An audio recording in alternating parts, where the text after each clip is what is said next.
I think we all know how the story ends. All of America's top federal authorities. Yeah, find no I'll watch evidence this. of I'll give it a shot. conspiracy. There was no client list, no blackmail, Dark nothing Matter is left a good behind. show that does The banker really who well. spent his career They building a securely mysterious fortune uses while a he mark managed on the money for nose billionaire for the two clients. Hold on. characters. What? I guess. That probably didn't exist, while also trafficking girls to and from a private island in the Caribbean at the same time as he hosted some of the world's foremost politicians, businessmen, intellectuals, and celebrities as house guests. He had acted completely alone. It was all an unfortunate coincidence and nothing more. The story of Jeffrey Epstein faded into the past as the world kept turning. Are you still talking about Jeffrey Epstein? Or at least that's what the story would have been if there weren't already mountains and mountains of evidence of Epstein being not just a psychopath, but also at the center of a crime ring that involved the world's most powerful people, procuring victims for them to abuse together. Even now, with the federal government conflicting themselves and going back on the word in regards to his case, the controversy and mystery around Jeffrey Epstein has reached a fever pitch. Silence doesn't make it go away. It's only made the questions grow louder as people's trust in our leadership is I mean, guys, the TikTok clock, the music, the eeriness, the editing, yeah, it's traumatized. I mean, what? I mean, what the fuck, you guys? What? turning to dust.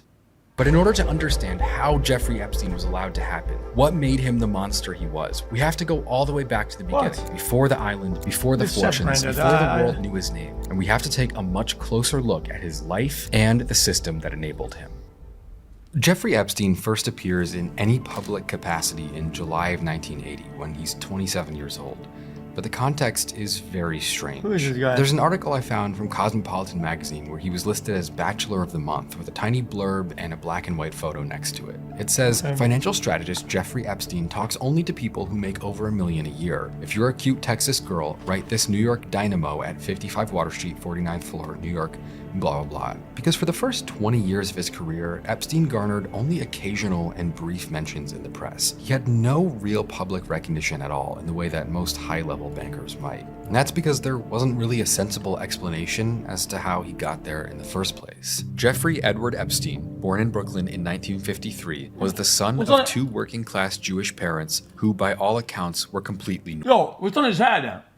Like, normal. His mother, Pauline, worked a full-time God. job as a teacher's assistant while raising the kids, and his father worked for the City of New York's Parks Department as a gardener. Former friends and neighbors would use words like simple, humble, and gentle when talking about Epstein's parents, his brothers, and even Jeffrey himself. One former neighbor would later write that he was a nerdy little boy. People said that he was smart, overweight, always smiling, but mostly quiet. In high school, Epstein liked algebra and calculus, and he was on the math team, but his teammates would later describe him as not sticking out all that much. But he was smart enough to graduate high school in 1969, 2 years early, and he would then attend Cooper Union College, a very small school in Manhattan known for offering completely free tuition. He studied math there, although after 2 years he transferred to NYU, but he ended up leaving there after 3 years without any college degree at all. But within 2 months, Epstein had picked up a full-time job anyway. He had become a high school math teacher, not just at any school, but at one of the most prestigious in Manhattan, a school for the children of the elites. The students were the children of highly paid bankers, developers, politicians, people that could afford to pay a tuition equal to $50,000 a year today. By the time he started teaching at Dalton, Epstein was almost a completely different person. Basically, as a teacher, Jeffrey Epstein was a sleazy scumbag and a bit of a disaster. In the mid-1970s, students at one of New York's most esteemed prep schools were surprised to encounter a new teacher who pushed the limits of the school's strict dress code, wandering the halls in a fur coat,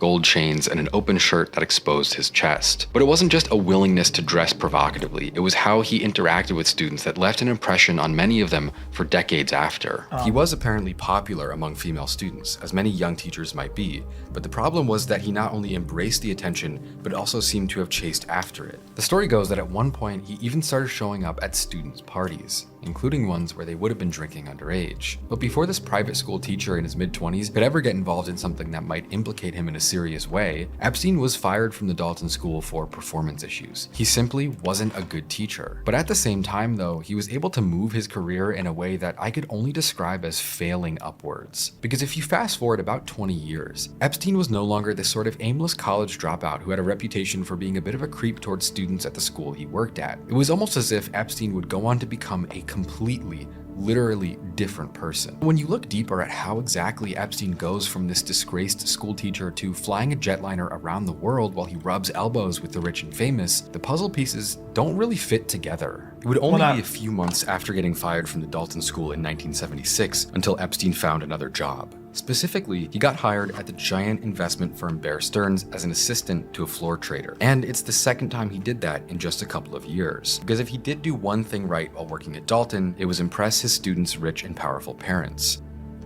Specifically, he was hired off the recommendation of a student's parent he had impressed who also happened to be friends with Alan Greenberg, CEO of the bajillion-dollar Bear Stearns investment bank. Greenberg was also known for coming from a working-class background, and he liked to hire people with what he called PSD degrees: poor, smart, and desperate to be rich.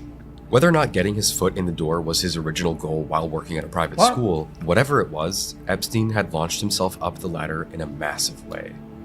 And it's kind of weird, but Epstein's time at this giant financial services firm, it wasn't all that different from his time as a teacher. Within just 4 years there, he gets promoted from junior assistant to limited partner, which is a pretty crazy trajectory for someone with no college degree. But then, just a year after that, he was actually asked to quit or be fired during an SEC investigation into insider trading at Bear Stearns. But for the rest of the 1980s, he would start or get involved in a strange series of businesses that, if we didn't know they existed, kind of sound made up. Probably the strangest out of everything he did during this time was Towers Financial Corporation, a collection agency that was in the business of buying consumer medical debt. While he was hired as a consultant and paid the equivalent of $69,000 a month today, the first job he was given was to start using the company as a raiding vessel for corporate takeovers. In the 80s, there was this popular practice of buying a large stake in a corporation, then firing top executives, and then downsizing even further to increase the share value before selling. Basically, you take over and ruin a company just to make money from it. And their first move was to attempt a takeover of a kind of old, declining airline, Pan American World Airways, in 1987. A year later, they also tried to take over Emory Air Freight. And while both attempts failed, that wasn't the problem. The problem is that they were using money they didn't actually have. Basically, while this company was claiming to be a debt collection agency,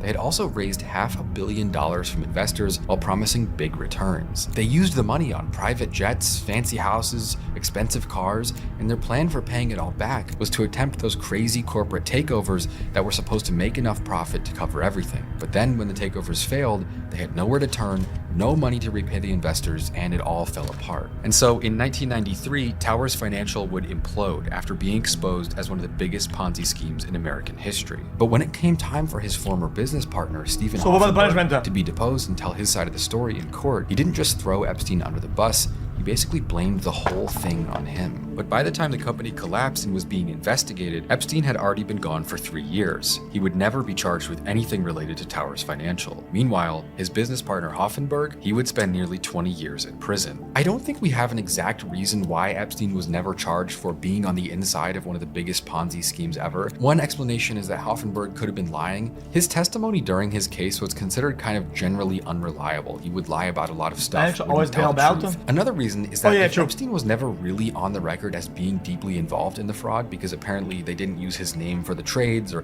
whatever it was. It's just hearsay. You know, we can't really prove that he's involved in the scam, so it's not worth pursuing if they did have Hoffenberg right in front of them and they could just punish him. However, another person would later write that it was only because of lazy prosecution that Epstein walked away and that he was definitely involved as far as anyone can tell. Especially because it's well recorded that during the peak of the Towers Financial scam, Epstein was physically accompanying Hoffenberg around the world on his jet. He was meeting with investors. He was with him a lot of the time. And that's because somehow, after walking away from a moderately high-paying consultant job and apparently having nothing to do with the hundreds of millions of dirty money they made, he somehow pops up again a couple years later, completely reinvented, like his old self never existed at all. Hey, what's that? Never existed at all. But the idea that Epstein's career is just kind of a story about failing upwards, like I mentioned earlier, that doesn't even really explain how he ends up where he did. Yeah, a teacher at a rich private school might get hired by one of his students' rich parents, okay? But 15 years later, walking away unscathed from one of the worst financial crimes in American history. I mean, seriously, most of us probably don't remember, but Towers Financial was absolutely horrible. Even back at that point in his life, a lot of his situations sound like a conspiracy. But of course, that's only one of these really odd stories that have been told about Epstein's careers over the years that imply all these different truths about how he ended up where he did. Multiple people over the years, journalists, friends, business partners, they all recalled Epstein suggesting or hinting that he worked for an intelligence agency, although he never specified which one. But in the mid to late 80s, during the same time he was working at Towers Financial, he also worked with Adnan Khashoggi, the Saudi businessman with ties to the CIA and Mossad, who is best known for being the middleman in transferring American weapons from Israel to Iran during the Iran-Contra affair. Add on to that the fact that Epstein was later found to have a fake Austrian passport with multiple stamps from the Middle East. It only further paints a very confusing picture about Epstein's career. There just isn't a normal, sensible conclusion to this part of Epstein's life. Even after connecting all the dots, it still doesn't make sense. He starts off by dropping out of college without getting his degree, only to get hired at a prestigious school. But nobody's talking about anything though. Chat. How many people were exposed to this information? Or information? I mean, hundreds, no? Why is nobody saying anything? That he then gets fired from for being a bad teacher, only to then get hired at a hugely prestigious investment firm that he also then gets fired from. It's not called defending. It's called attacking. It's the opposite. At this point, I am attacking everybody that knows something that isn't saying even a single thing about anything. It's busted as shit. Yo, you would expect some people to be close to at least old age. I mean, some of these people are gonna die. Like they're old. And then leave the world with some form of letter of revealing some shit. How come nobody says anything at all? We're talking about thousands of people. Like, dude, this is insane. Like, somebody says something. To then end up getting implicated in one of the biggest Ponzi schemes in American history that he somehow never faces a single charge for being involved in. Along the way, he acquires fake passports, he does business with arms dealers in the Middle East, and at the end of all of it, he's filthy rich. At every single turn, you see him get not punished, but actually rewarded for stealing, cheating, and lying. But the craziest part of all of that is that that was just the beginning.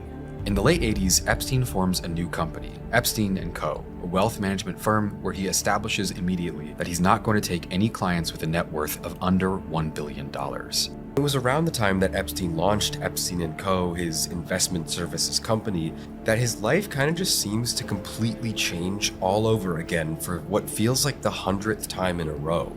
By the early 90s, he's moving like someone who's in charge of an empire. He's flying around the world in a giant jetliner, he's acquiring massive properties around the US, but at the same time, his name never shows up in Forbes. He has no public filings, no client list, no office, but to the people around him, it looks like he owns the world. By the late 90s, Epstein's doing what I could only describe as flying too close to the sun. He's friends with Donald Trump, the Prince of England, the Saudi Crown Prince Mohammed bin Salman. He even buys a literal island where he would build an extravagant compound for hosting parties. But after a series of conspicuous stunts, one of which I'm guessing he made himself valuable to powerful people and gained a lot of their trust and a lot of their some form of admiration and got on their better end and then got mega ultra bonuses for this shit.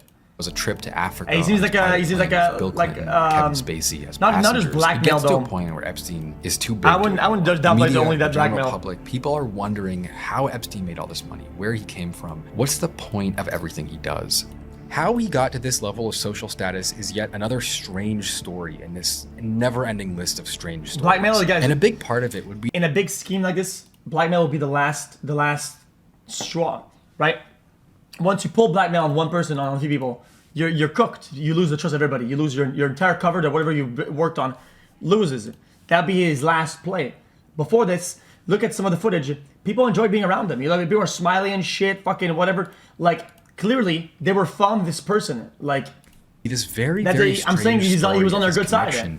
To the Maxwell family media empire. Robert Maxwell was born Ian Ludwig Hyman Benjamin. That's part of his. He was a media scheme. tycoon businessman with a really strange life. After the war, he changes his name to Robert Maxwell, moves to England, and gets elected into the British Parliament. But he also quickly starts building a media empire across Europe at the same time. Over a period of around 50 years, he ends up owning the Daily Mirror. He owns part of MTV in Europe, the London Daily News. At one one point, he even buys the US-based Macmillan Publishers for over $2 billion in the late 80s. But throughout his life, he was also closely linked to Israeli intelligence. Point being, though, is that one of Robert Maxwell's 9 children, Ghislaine, had long been a prominent socialite in London and New York, and after her father died and the family empire collapses in the early 90s, she ends up living in Manhattan, where she would end up dating none other than Jeffrey Epstein. Notably, Ghislaine, the daughter of this internationally known billionaire spy for Israel, would become the primary link between Epstein and his powerful social network. Out of many things she would do for him, she would be the person who introduces him to Prince Andrew, Saudi royals, celebrities, politicians. Of course, Epstein was already pretty well connected, but his relationship with Maxwell was pivotal in him inserting himself into the upper echelon of society. In March of 2003, Vanity Fair journalist Vicky Ward sets out to write a profile about Jeffrey Epstein and figure out what exactly he's all about once and for all. Lately, Jeffrey Epstein's high-flying style has been drawing oohs and ahs. The bachelor financier lives in New York's largest private residence, claims to only take billionaires as clients, and flies celebrities like Bill Clinton and Kevin Spacey on his Boeing 727. But Pierce's air of mystery, and the picture changes. And her point was that, after peeling back his mask of mystery, something far more alarming than anticipated would be revealed.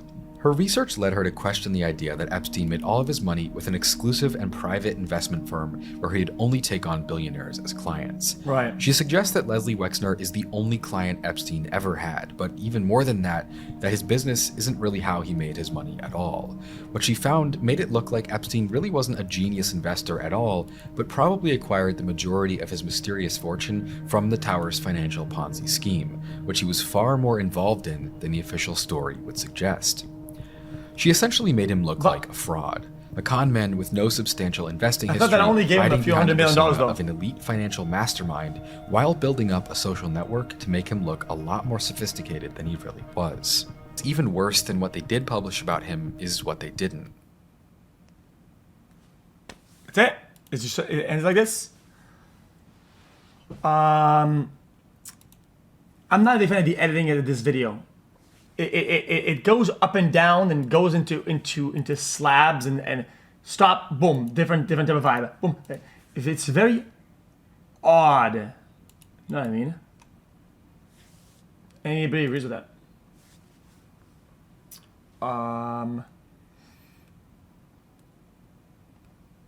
What else? Yeah, it's kinda odd. I'll link you the video, sure, I got you, bro.